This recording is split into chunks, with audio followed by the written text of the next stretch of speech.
සුබ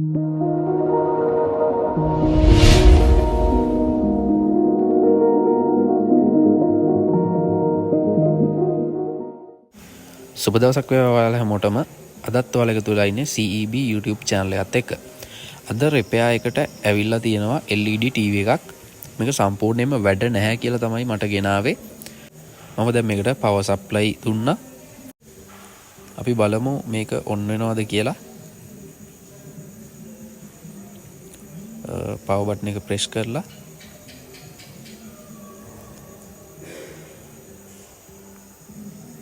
හරි TV එක on වෙන්නේ නැහැ. ඒ කියන්නේ අපිට අනිවාර්යෙන් මේක ගලවලා බලන්න වෙනවා මොකද්ද වෙලා තියෙන්නේ කියලා. හුඟ දවසකින් LED TV repairing වීඩියෝ එකක් කරන්න බැරි වුණා. මුලින්ම power අයින් කළා. මෙතන එන කීපයක් තමයි තියෙන්නේ. ඊට පස්සේ අපි බලමු මේක මොඩල් එක Toshiba TV එකක්. Toshiba LED TV එකක්. මේකේ මොඩල් නම්බර් එක මම ඔයාලට පෙන්නන්නම්. 23S 2400i VE කියන මොඩල් එකේ TV එකක්. අපි ඊට පස්සේ මේක ගලවලා බලමු.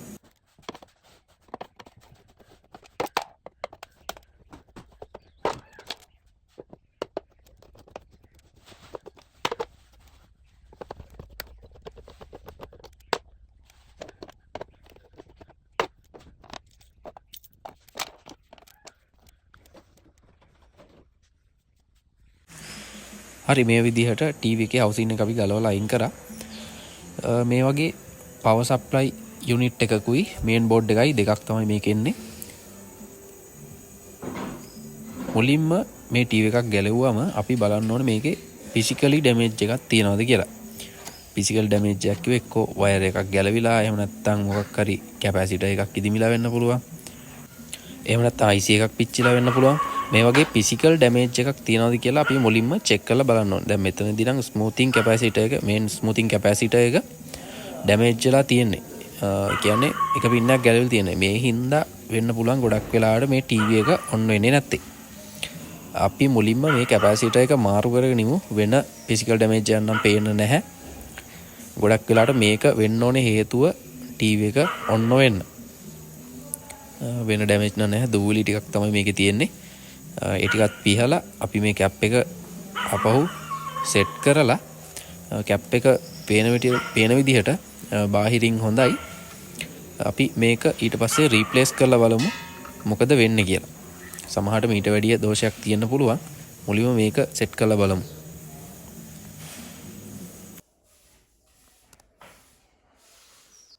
හරි මංගාව තියෙනවා Yasun 703D කියන hot air gun station එක. එතකොට මේකේ hot gun එකයි bout එකයි power supply unit එකකුයි තුනක් තියෙනවා. මේක ගැනත් මම වෙන වීඩියෝ එකක් කරලා තියෙනවා. ඔයාලට මේක ගන්න ඕන නම් ඒ වීඩියෝ එක බලලා ඒක ගැන idea එකක් ගන්න. එතකොට මේ cap එක change කරන එක ලොකු දෙයක් නෙවෙයි හින්දා මම මේ වීඩියෝ එක පොඩ්ඩක් speed යවන්නම්. මොකද cap එකක් change කරන එක හැමෝම දන්න දෙයක් නිසා.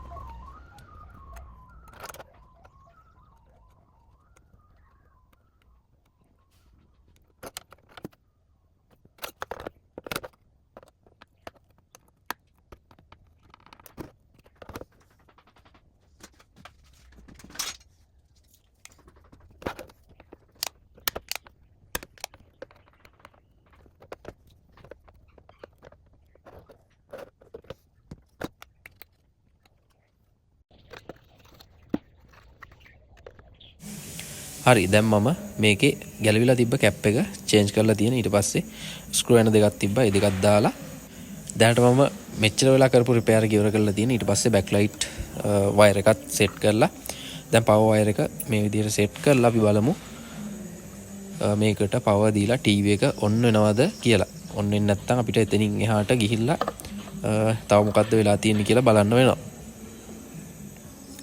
හරි මේ විදිහට මම මේකේ power button එක press කරගන්න. බලමු ටිකක් වෙලා TV එක on වෙනවද කියලා.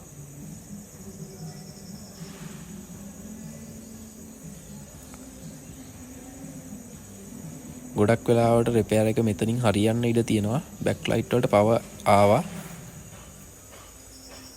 මං හිතන්නේ වැඩේ සාර්ථකයි. හරි ඔන්න ටීවී එකේ පවර් නම් ඔන්න එනවා. ටීවී එක වැඩ කරනවා. මෙච්චර වෙලා ටීවී එක වැඩ කරන්නේ නැතුවනේ තිබුණේ. මේ ටීවී එකේ රිමෝට් එක නම් මට හම්බුනේ නැහැ. අපි මයික්‍රෝ කන්ට්‍රෝල් ස්විච් ටික ප්‍රෙස් කරලා බලමු අනිත් ෆන්ක්ෂන් ටික වැඩ කරනවද කියලා. ඒ ටිකත් වැඩ කරනවා. මං හිතන්නේ රිපෙයාර් එක නම් සාර්ථකයි. ඇත්තට මේකේ නම් ලොකු දෙයක් තිබුණේ නැහැ. මෙන්න මේ කැප් එකේ තමයි ප්‍රශ්නේ තිබ්බේ. මෙන් ස්මූතින් කැපැසිටර් එකේ. හරි එතකොට මම ඇත්තටම හිතුවේ මේකේ ලොකු රිපෙයාර් එකක් තියෙයි කියලා. නමුත් එහෙම තිබ්බේ නැහැ. එතකොට මේ වීඩියෝ එක කරපු එකනුත් තේරුමක් නැති වෙන හින්දා මම මේකේ SMPS එක ගැන පොඩි දෙයක් ඔයාලට කියලා දෙන්නම්. හරි මේක SMPS එහෙම නැත්නම් ස්විච් මෝඩ් පවර් සප්ලයි එකක්. මේ පවර් සප්ලයි එක ප්‍රධාන ඒරියාස් දෙකක් තියෙනවා. මෙන්න මේ සුදු පාටින් ලකුණු කරලා තියෙනවා. ඕක සාමාන්‍යයෙන් අපි කියන හොට් ඒරියා එක කියලා. ඒ කියන්නේ ප්‍රයිමරි සයිඩ් එක. ප්‍රයිමරිය මේ පැත්ත තමයි සෙකන්ඩරි සයිඩ් එක. හරි එතකොට අපි දැන් AC පවර් එකක් තමයි මේකට ඉන්පුට් කරන්නේ. එතකොට AC වෝල්ට් 230ක වෝල්ටේජ් එකක් තියෙනවා. එතකොට ඒ වෝල්ටේජ් එක මෙන්න මේ කියන මෙතන මේ ෆියුස් එකක් තියෙනවා. හරි මුලින්ම එක පින්නයක් ෆියුස් එකක් කරා තමයි යන්නේ. මේ පැත්තත් අරගෙන පෙන්නන්න. මේ තියෙන. මෙතෙන් තමයි AC සප්ලයි එක එන්නේ. හරි. එතකොට AC වෝල්ටේජ් එකේ එක පින් එකක් යන්නේ ෆියුස් එක හරහා. එතකොට මේ සයිඩ් එකේ මේ ප්‍රයිමරි සයිඩ් එකේ මෙන්න මේ ප්‍රයිමරි සයිඩ් එක හොඳේ.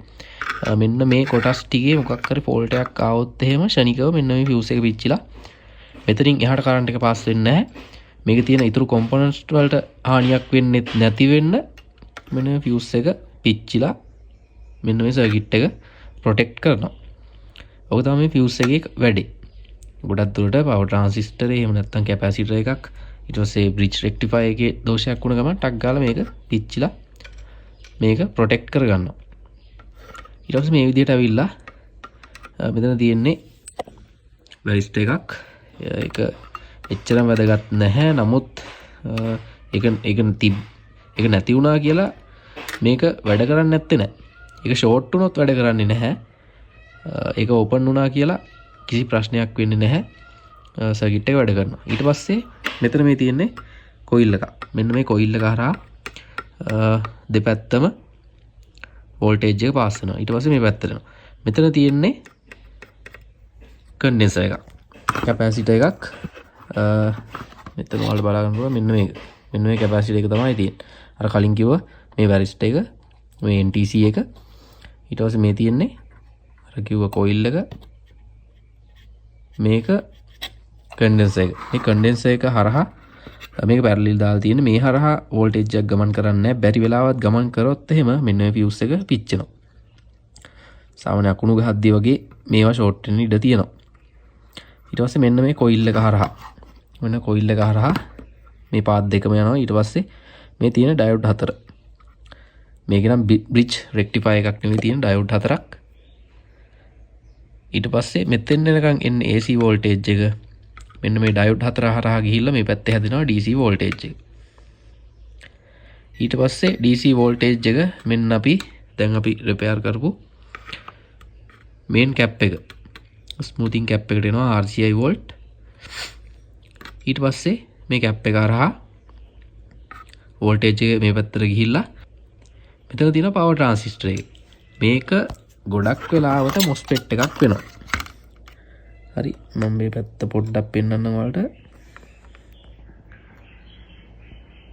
මේක MDF 7N65. 7N65 කියන්නේ මේක MOSFET එකක්. N channel MOSFET එකක් මේ තියෙන්නේ. මේ MOSFET එක ඩ්‍රයිව් කරනවා මෙන්න මේ පැත්තේ තියෙන මෙන්න මේ IC එක. බැරි වෙලාවත් මේ IC එක ෂෝට් වුණොත් එහෙම ඒත් වැඩ කරන්නේ නැහැ සර්කිට් එකම. ඒතකොට TV එකම වැඩ කරන්නේ නැහැ. එහෙම නැත්තම් බැරි වෙලාවත් මෙන්න මේක MOSFET එක ෂෝට් වුණොත් එහෙම ඒත් මේ පැත්තම වැඩ කරන්නේ නැහැ. ගොඩක් වෙලාවට MOSFET එකත් ෂෝට් වුණොත් එහෙම මෙන්න මේ ෆියුස් එක පිච්චෙනවා. ඊට පස්සේ ওই වෝල්ටේජ් ටික හැදුවන් පස්සේ මෙන්න මේ තියෙන චොපර් ට්‍රාන්ස්ෆෝමර් එක හරහා සෙකන්ඩරි සයිඩ් එකේ වෝල්ටේජ් හදනවා. මේ තියෙන සෙකන්ඩරි සයිඩ් එකේ ඩයෝඩ් 4. ඒකට මේවා ගොඩක් වෙලාවට හයි ෆ්‍රීකවන්සි ඩයෝඩ්.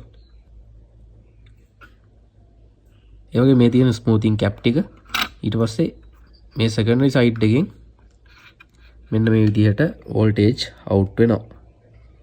මේ තියෙන්නේ BL on වෝල්ටේජ් එක, ඊට පස්සේ power on වෝල්ටේජ් එක 5 volt, ground 13 volt.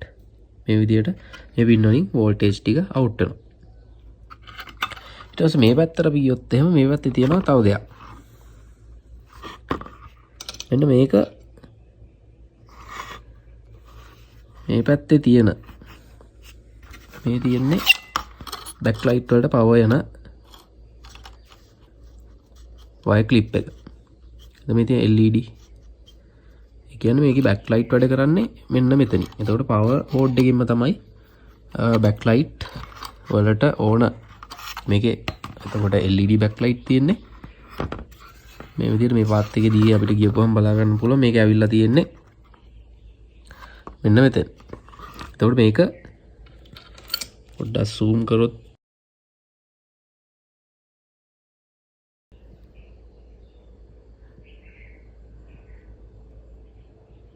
RF 78.4S කියන EN හරියට පැහැදිලි නැහැ. එතකොට මේ IC එක LED driver IC එකක්. මේ IC එකේ protection තියෙන මම ඒ ගැන protection video මම කලින් කරලා තියෙන නිසා මෙතන ඒක කියන්න යන්නේ නැහැ.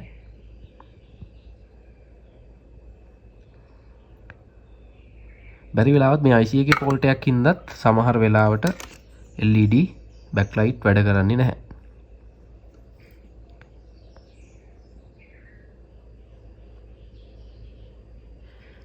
හරි එතකොට මම අර කලින් කිව්වා වගේම දැන් මේක සෙකන්ඩරි සයිඩ් එකනේ මේ තියෙන්නේ.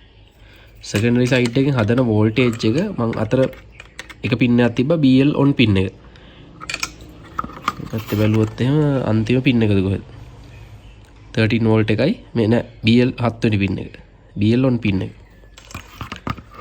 එතකොට BL on පින් එක drive IC එකට යන්න ඕනේ. drive IC එකට ගියපුවම backlight on වෙනවා. එතකොට තමයි අපිට TV එකේ පින්තූර ටික පේන්න ගන්න. හරි පොඩි දෙයක් කිව්වේ මේක ගැන පොඩි දෙයක් මේ මොකද රිපෙයාර් එකේ පෙන්වන්න දෙයක් තිබ්බේ නැහැ ඇත්තට. හරි මම මේ TV එක දැන් assemble කරගන්න ආපහු.